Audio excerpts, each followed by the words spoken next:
That was a very unexpected movie, but I feel like you enjoyed it very, very much, actually.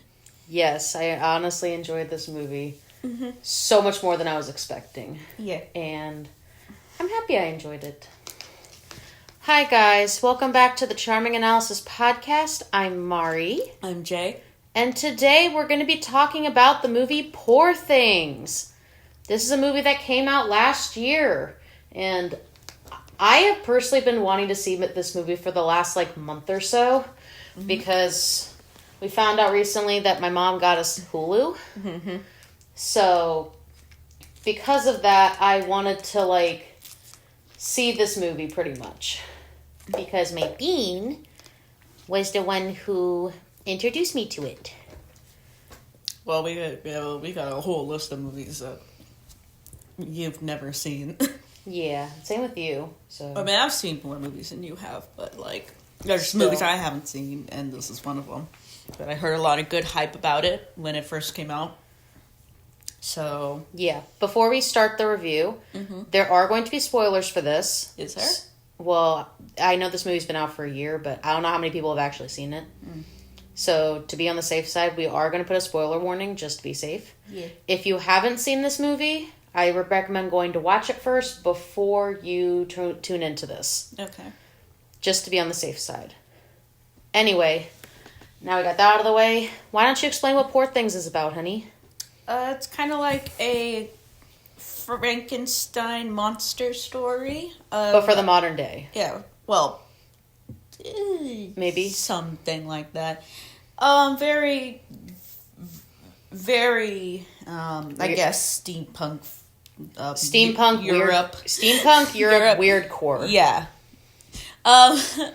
So a scientist pretty much brings a woman who recently committed, I guess, death on herself, and therefore put the unborn baby's brain into the head of the woman and just see how it develops from there, you know? And it was honestly very interesting. But yeah, I'm going to give my thoughts about it first. Mm-hmm.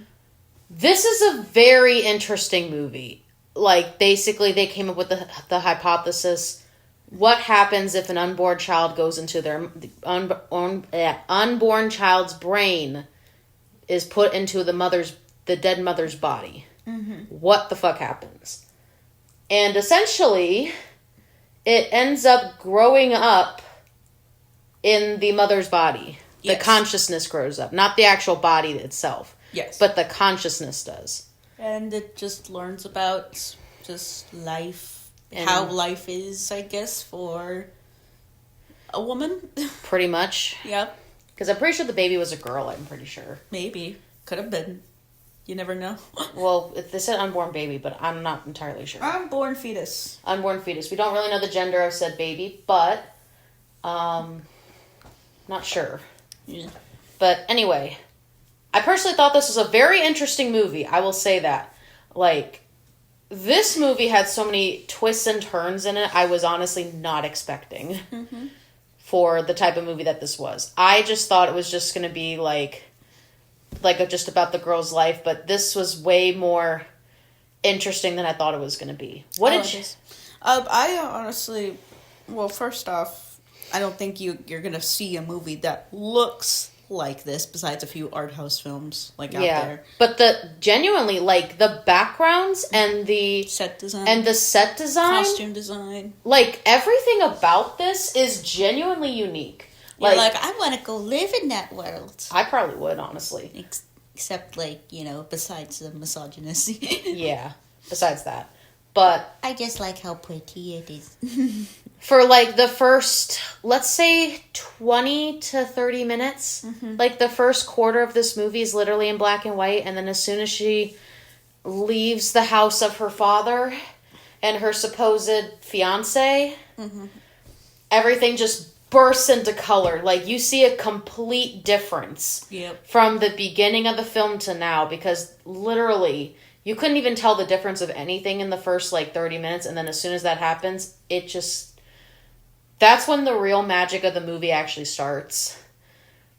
you see like this father basically house this daughter because he like discovers her somewhere and ends up, he's basically a surgeon. Yeah.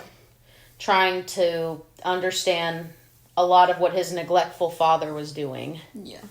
And first off, I know this guy did a lot of shit, but he was a good father to Bella, I feel like. Trying to be. Well, trying to be. He's not perfect. He wasn't a perfect dad, but he still did. He understood free will. Yeah, he understood free will and didn't want to repeat the same stuff his father did. Mm-hmm.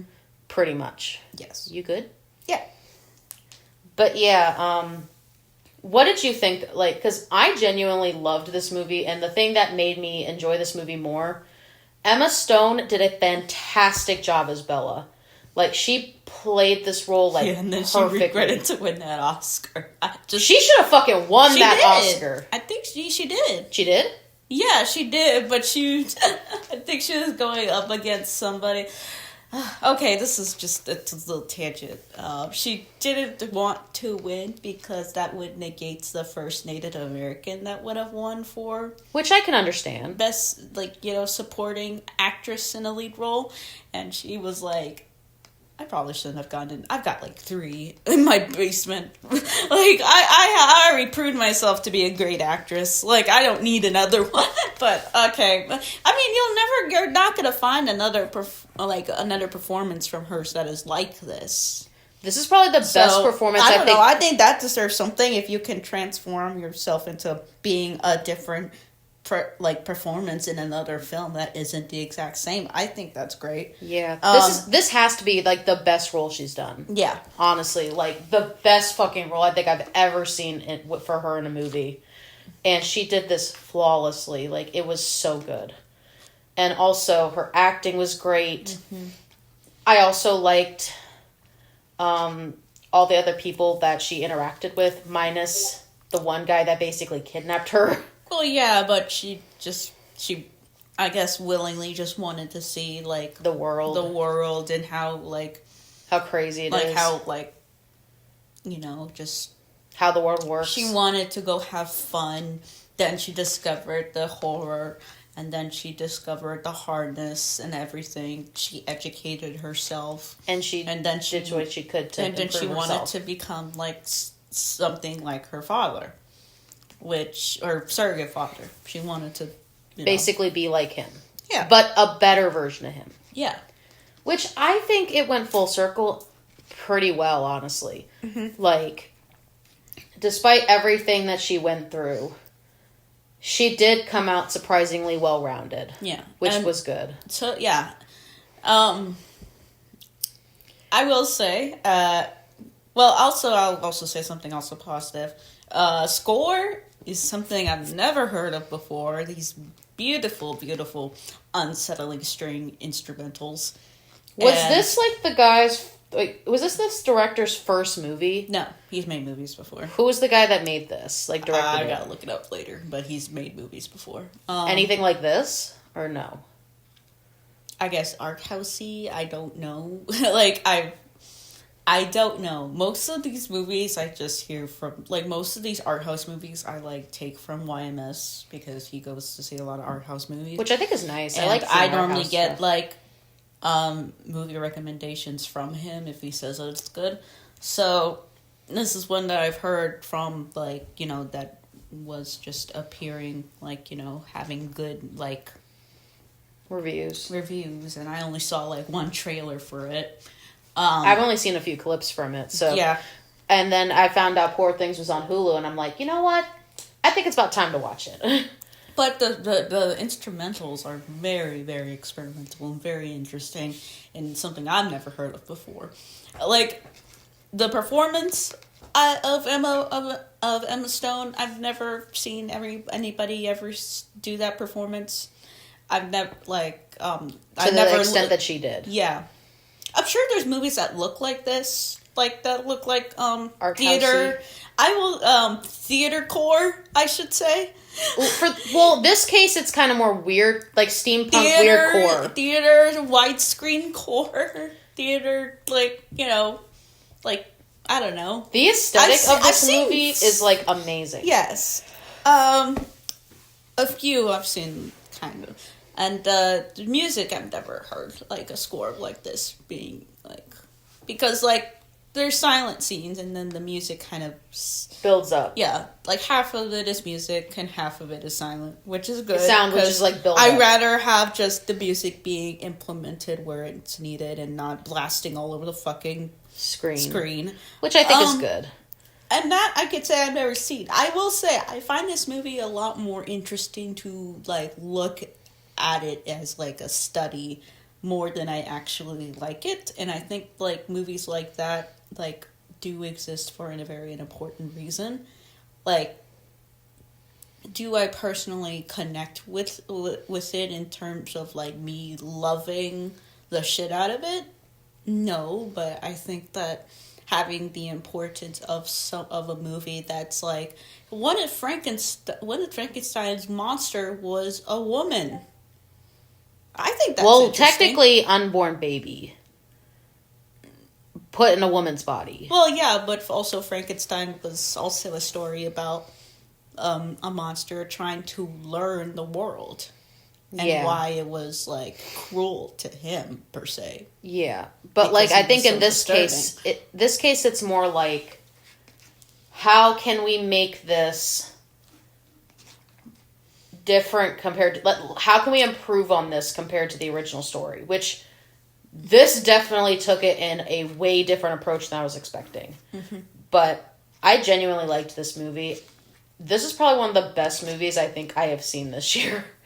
In all honesty. Like, art-wise, one of the best looking sets I think I've seen in movies this year. Even though, technically, this came out last year. Like, this actually... Do you ever, like, say, like, top 10 favorite films of all time, or top 20, something like that? No, but that's because, like, my opinion... The reason I don't really have, like, a top 10 or, like, top 20 is because my opinions are always changing. So that might not be accurate, like, several years down the line or, like, several months down the line. That's why normally if I do, like, a top 10, that's why I constantly, like, update it. Like, example, when we do the tier list stuff, that's why I do the updates for a lot of it when new costumes come out, like the Cookie Run ones, because my opinion's always improving and it's always changing. So because of that... No, I mean, like, something that stays good regardless of when you watch it again and again. Sometimes, yes, I do have those, but my opinion changes about a lot of things, so it doesn't really happen all the time. And I like to experience different things, so that way I can have a broader, like, aspect of it, kind of thing. So, and because my opinion's always changing, because I want to, like... learn and appreciate more things, I tend not to do that many top 10s for myself. Mm-hmm. Especially when it comes to movies, because they're always making something different. And they're always making new movies, so... That's why, like, I prefer to stick to where I prefer to, like, talk about them as they come out. Kind of thing. But I will say... Art-wise, this is one of the better... Like, this is probably one of the best movies I've seen this year, honestly. Like, even though this did come out last year, I did wish we saw this sooner. I'm not going to lie to you. I wish we saw this sooner. I mean, it was in theaters. We could have gone to go see it then. I know, but this does give you, like, an interesting experience. Like, I don't know if I would experience it again... Like, on a second watch, I feel like it's a one-time experience. But will I watch this again? Oh, definitely. But I feel like the experience of the first time you're watching it is not going to really come back. You know what I'm trying to say? Like, I'll keep coming back to it. I feel like my opinion about it is going to keep changing. You know what I mean? But I will admit, it is a pretty good movie. And I did genuinely enjoy it. what did you think about Bella as a character? Do you feel like they did a good portrayal of her? Do you feel like they didn't do a good job on her? What do you feel about Bella? Like, what's your opinion on her? That's the thing I guess I like most about this movie. I like how you can look at it. You have to speak louder, honey. Oh, yeah. Sorry, it's not picking up. No, it's fine. That's what I like most about this movie. I guess that's what I will remember from it is her performance. And how, I guess, her character grows and learns about the world through in such a specific way where she wants to find only the pleasures of it and not the bad stuff.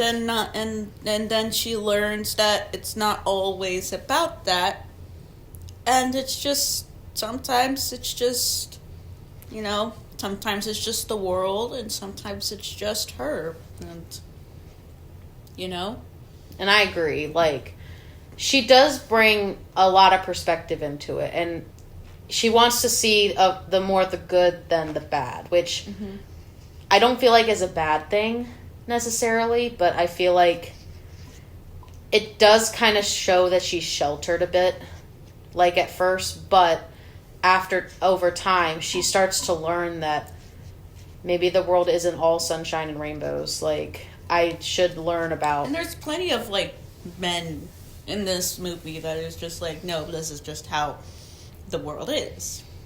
Like, this is just, I wanted to, like, just kind of change you into thinking that's how the world is. More cynical, or more, like, hard. Or more, like, sad. And she's just like, I can look at it that way, but I choose not to. I choose just to look at it on my own self-reflection.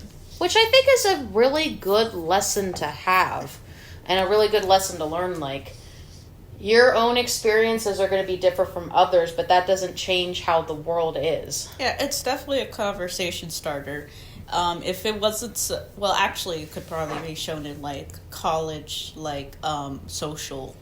This would definitely be like a psychology movie, I guarantee you. This is something that they would show in psychology class. Yeah, this could be, like, so interesting to, like, look at. And I think that's what, whenever you're going to be at, like, school teaching something, I think, like, you should be teaching good films to socially analyze and stuff. But this is more like college level, like, psychology classes, because like, it's rated R. Yes, and they do show genitalia and sex and violence. So if you guys don't like that kind of thing, then this is really not for you.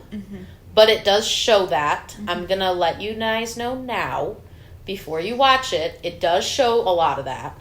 So I recommend being at least 18 before you watch this, personally. Yeah. Because I don't think it would be a good idea to show anyone else like that. But anyway. What did you think about the people she encountered throughout the movie? Like, I feel like there's some pretty good people that were actually genuinely trying to help her, like the one girl in the hotel in Paris. I liked her a lot. Like, I liked that she was trying to show Bella, like, a different side of the whole thing when it came to, like, when she was in Paris. I also liked, I think his name was Victor. Was that the one guy, or is that the dad? Who was the guy that was... kept referring to Willem Dafoe as God, so I think that was just his name. I don't remember her fiance's name. I'll just say her fiance, just to avoid confusion. But I also did like her fiance, but I do think that he could have handled shit a lot better than he did. I will say that. He could have handled shit a lot better on his perspective. Especially because he honestly was unsure about the whole thing at first anyway. But at least in the end, she ends up, I'm assuming she ends up not marrying the guy and ends up with the girl or something. Or at least I like to think that. Or I mean, I think, no, she's still his fiance and stuff. I think she's just like, I'm going to be a doctor now, and I'm going to be one that isn't gonna have any prejudice against, like, you know. Can we at least both agree that her turning the general into a fucking goat was, like, the best fucking revenge I think I've ever seen in a movie? Really? Well, one of the best. That, honestly, I was like, oh my gosh. I caught that before you did. Normally, you catch that shit before me. I caught that a mile a minute before that happened, before you noticed. And I was like... You did? Which I thought was funny. Because I was like, oh, is she going to turn him into a goat? Probably. Because it showed the picture that showed the goat for a second. I'm like, she's going to turn that man into a goat. And she did. And it was the funniest fucking thing. Honestly. Like, that was so fucking funny. But, yeah. Do you have anything else to say about it, or... I mean, I'm willing to give the rating right now. You want to give the rating? Yeah. I'll give mine first. Would I definitely recommend this movie to somebody who's more into, like, art house stuff and into more, like, interesting, I guess... Psychology. Definitely psychology. If you're, like, a psychology nerd, you'd probably enjoy this, like, a lot. Because I like psychology, so I enjoyed this quite a bit. If you're also into, like... I'm just gonna straight up call it steampunk weirdcore. Yeah. Because that's essentially what this is, in a sense. You can call it whatever you want to, but I kind of call it steampunk weirdcore. Because it's not just steampunk, it's also kind of weird. It's got a lot of weird elements to it, so definitely steampunk weirdcore is kind of what I call this. If you're into that kind of shit, I feel like you'll like this as well. Personally, for me, I enjoyed this pretty much out the get-go. Like, I just thought this story was very interesting on a lot of different levels. And I genuinely do recommend this. I would give it an 8.5 out of 10. I thought it was great. I will give it... And I would watch this again. I would give it a 7 out of 10. You give it a 7 out of 10? Yeah. How come? I just, like, you know, whenever something goes above and beyond for me, I will sing its praises. I think this is more something that I will, like, I find more interesting than I like it, per se. Would you recommend it to somebody? I would recommend it if they were interested in watching the type of movie like this. So what is something that you think could have been improved on it? I guess. I don't know. It's just most people I agree that it is a very good movie. I just don't know what I would say. I just don't know, like, if I would personally, like... Change anything about it? Change much about it or connect with it that much, you know? So most of the time when you give higher praise movies, it's more of like a connection to it? Okay. I was just curious. Because I definitely give it an 8.5 out of 10. I do think it's pretty good. I don't really see much to improve on with it, honestly. I guess maybe figure out how to make it, like, end better. Like, not, like, better, but, like... There was a lot of points in the movie where I thought the movie was going to end right there, and it didn't. I feel like that's something that they could have, I guess, made a little bit more clear. You know what I mean? Like, at least a little bit. What are you doing? I don't know. I'm being a butt. Anyway, I think that's the end of the review. But thank you all for watching. And thank you guys for letting us review this. We are going to be posting another one as well after we're done this. Anyway, I'm Mari. I'm Jay. And we're out. Bye, guys. Bye.